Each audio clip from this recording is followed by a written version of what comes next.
నమస్తే welcome to four sites TV. గత ప్రభుత్వం 1,50,000 కోట్ల వ్యయంతో అత్యంత ప్రతిష్టాత్మకంగా నిర్మించిన కాళేశ్వరం ప్రాజెక్టు పిల్లర్లు కుంగిపోవడంతో న్యాయ విచారణ జరపడానికి హైకోర్టు మాజీ న్యాయమూర్తి జస్టిస్ పినాకి చంద్రఘోష్ కాళేశ్వరం వెళ్లనున్నారు. ప్రపంచంలోనే అతిపెద్ద లిఫ్ట్ ఇరిగేషన్ ప్రాజెక్టుగా పేరుగాంచిన కాళేశ్వరం ప్రాజెక్ట్ కేంద్ర జల వనరులు వేసిన అంచనా కన్నా ఎక్కువ ఖర్చు అవ్వడంతో ఈ ప్రాజెక్టు మొదటి నుండి వివాదాస్పదంగా మారింది. 18 లక్షల ఎకరాలకు సరిపడే నీరు అందిస్తుందని భావించి వందల అనుమతులను పొంది నిర్మించిన ఈ ప్రాజెక్ట్ మొదటి దశలోనే నీరుగారిపోయింది.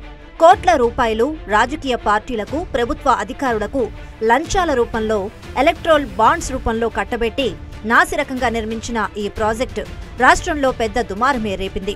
బీఆర్ఎస్ పార్టీ ఓడిపోవడానికి సైతం ఇది ఒక కారణంగా చెప్పొచ్చు. గత ప్రభుత్వ హయాంలో ఫ్లాగ్షిప్ ప్రాజెక్టు పనితీరు ఆడిట్ పై కాగ్ నివేదికను శాసనసభలో ప్రవేశపెట్టగా ఈ ప్రాజెక్టు మొదటి నుండి ఆర్థికంగా లాభదాయకంగా లేదని కాగ్ గుర్తించింది.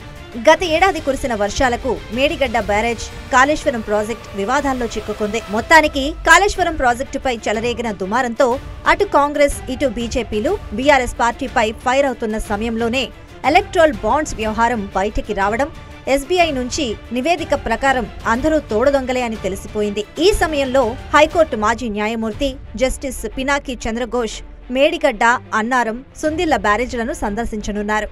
ముందుగా హైదరాబాద్లోని కాళేశ్వరం ప్రాజెక్టులో భాగస్వామ్యమైన ప్రభుత్వ విభాగాలు, ఉన్నత అధికారులతో చర్చించి కాళేశ్వరం ప్రాజెక్టు పరిశీలించిన తరువాత ఈ నివేదికను ప్రభుత్వానికి అందజేయనున్నారు.